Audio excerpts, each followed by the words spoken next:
मेष राशि वालों, नमस्कार दोस्तों। आप सभी को बहुत बहुत स्वागत है। कल्पना कीजिए, आज गुरुवार है। सुबह का शांत आसमान, हल्की सुनहरी धूप, और तभी आकाश से एक सफेद कबूतर धीरे धीरे आपके आंगन की ओर उतरता है। उसके मुंह में एक छोटा सा लिफाफा है जिस पर सुनहरे अक्षरों में लिखा है गुड न्यूज। यह कोई साधारण हृदय नहीं, बल्कि किस्मत का संकेत है, क्योंकि कबूतर शांत और शुभ समाचार का प्रतीक माना जाता है।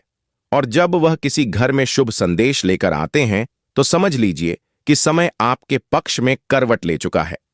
देवगुरु बृहस्पति देव की कृपया से वहां पत्र आपके जीवन में रुकी हुई खुशियों का दरवाजा खोलने वाला है। यह संकेत है कि मेहनत रंग लाने वाली है, कोई पुराना इंतजार खत्म होने वाला है। धन सम्मान था, संबंधों में जुड़ी कोई बड़ी राहत मिलने वाली है।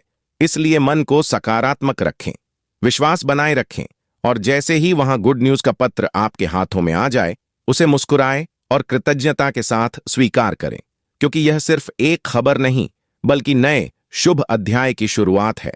दोस्तों, 19 फरवरी 2026 दिन, गुरुवार का दिन विशेष रूप से देवगुरु बृहस्पति देव की कृपया से ज्ञान, धन, सम्मान और निर्णय क्षमता को मजबूत करने वाला रहेगा। इसलिए आज का दिन साधारण नहीं, बल्कि संकेतों से भरा हुआ। वह सुबह उठते ही मन में हल्की चिंता रह सकती है, लेकिन दोपहर तक स्थितियां आपके पक्ष में मूर्ति हुई दिखाई देगी। कार्य क्षेत्र में जो रुकावट पिछले कुछ समय से अटकी हुई थी, उसमें धीरे धीरे रास्ता खुलने लगेगा। अधिकारी वर्ग से बातचीत में संयम रखें, क्योंकि एक छोटी सी बात बड़ा अवसर दिला सकती है। व्यापार से जुड़े लोगों को अचानक नया संपर्क या पुराना ग्राहक लाभ दे सकता है। धन का आगमन धीरे धीरे लेकिन स्थिर रहेगा। फालतू खर्च से बचना ही समझदारी होगी। पारिवारिक में किसी बड़े सदस्य की सलाह आज वरदान साबित हो सकती है, इसलिए अलंकार को दूर रखकर उनकी बात सुन। दाम्पत्य जीवन में हल्की नोक-झोंक संभव है, पर शाम तक प्रेम और समझदारी बढ़ेगी। प्रेम संबंधों में विश्वास की परीक्षा हो सकती है, इसलिए सच बोलना ही बेहतर रहेगा।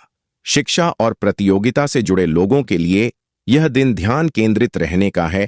छोटी सी लापरवाही नुकसान दे सकती है। स्वास्थ्य की बात करें तो पेट और गले से संबंधित समस्या पर ध्यान दें। पीला रंग आज शुभ संकेत देगा, और यदि सुबह हल्दी मिला जल सूर्य को अर्पित कर दें तो आत्मविश्वास में बुद्धि होगी। गुरुवार होने के कारण चने की दाल या पीले वस्त्र का दान करना सौभाग्य बढ़ा सकता है। मंदिर में जाकर केले का प्रसाद चढ़ाना भी शुभ रहेगा, और ओम ब्रीम बृहस्पतिये नमः मंत्र का 108 बार जाप करने से रुके हुए कार्यों में गति आएगी। दोपहर बाद अचानक कोई शुभ समाचार मिलने की संभावना है, जो मन में प्रसन्न कर देगा। संतान पक्ष से गर्भ की अनुभूति हो सकती है। कोर्ट कचहरी या कागजी छोटी सी चूक परेशानी बढ़ा सकती है। यात्रा का योग बन सकता है, पर आवश्यकता यात्रा टाले तो बेहतर रहेगा। शाम के समय पीपल के वृक्ष के पास दीप जलाना मानसिक शांति देगा और घर में सकारात्मक ऊर्जा का संचार करेगा। कुल मिलाकर यह गुरुवार देरी और विश्वास रखने वाले के लिए उन्नति का संकेत दे सकता है। आज लिया गया नीला आने वाले समय में मजबूत न्यू साबित होगा, इसलिए मन को स्थिर रखें, ईश्वर पर भरोसा रखें और अपने कर्म पर ध्यान दें। सफलता धीरे धीरे आपके कदम चूमती हुई दिखाई देगी। दोस्तों, आज आपके भीतर के एक सच्चाई और आपसे दिल से जुड़े बात है। जब इंसान भगवान से कुछ मांगने के लिए खड़ा होता है, तो उसे सबसे पहले यह समझना चाहिए कि वह किसी साधारण शक्ति के सामने नहीं, बल्कि सृष्टि के मूल स्रोत के सामने खड़ा है। चाहे वह शिव हो, विष्णु हो, मां लक्ष्मी हो या हनुमान हो, मांगने का तरीका ही यह तय करना है कि प्रार्थना कितनी गहराई तक पहुंचेगी। भगवान ने कभी भी हड़बड़ी से, लालच में या किसी को हारने की भावना से नहीं मांगना चाहिए, बल्कि शांत मन से, विनम्र हृदय और सच्चे विश्वास के साथ मांगना चाहिए। सबसे पहले धन्यवाद देना चाहिए, जो मिला है वह भी उनकी कृपया है। फिर अपनी कमी और अपनी आवश्यकता को स्वीकार करना चाहिए, क्योंकि सच्ची प्रार्थना वही है जिसमें अहंकार नहीं होता। व्यापार में ऐसा होना चाहिए जैसे एक छोटा बच्चा अपनी मां से बात करता है, बिना चल, बिना दिखाए, बिना बनावट। अनुभव ऐसा होना चाहिए कि भगवान बाहर कहीं दूर नहीं, बल्कि भीतर ही बैठे हैं और हर शब्द को सुन रहे हैं। मांगते समय शब्दों से ज्यादा भावना काम करती है। इसलिए शब्दों सरल रखें, लेकिन भावना गहरी रखें। केवल धन, पद या सफलता ही ना मांगे, बल्कि विवेक, धैर्य, सही निर्णय लेने की शक्ति और गलत रास्ते से बचने की बुद्धि भी मांगे। जब इंसान भगवान से कहता है कि मुझे वही दो जो मेरे लिए सही है, तब वह अपनी इच्छा को ईश्वर की इच्छा में समर्पित कर देता है, और यही सबसे ऊंचा है। प्रार्थना के समय शिवाय कर्म और विश्वास अधिक होना चाहिए। यह विश्वास की चाह कभी परिणाम न दिखे, पर सही समय पर सब मिलेगा। व्यापार में नियमितता होनी चाहिए। रोज थोड़ा समय निकालकर सच्चे मन से संवाद करें। केवल संकट में नहीं, बल्कि सुख में भी याद करें। अनुभव ऐसा बनाएं कि हर छोटी घटना में भी भगवान का संकेत दिखे।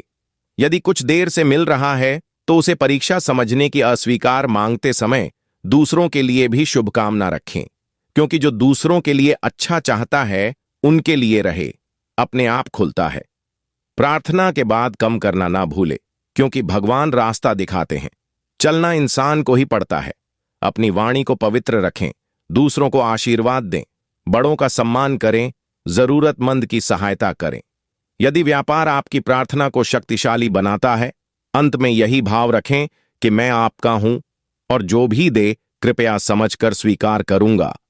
जब यह संपन्न, यह विनम्रता और यहां अटूट विश्वास एक साथ जुड़ जाते हैं, तब इंसान की प्रार्थना केवल मांग नहीं रहती, बल्कि एक दिव्य संवाद बन जाती है, और इस चांद से जीवन में परिवर्तन शुरू हो जाती है। कमेंट में जय गुरु बृहस्पति देवाय नमः जरूर लिखें। चैनल पर पहली बार आया तो चैनल को सब्सक्राइब करें। प्यारे हाथों से वीडियो को लाइक करें। धन्यवाद।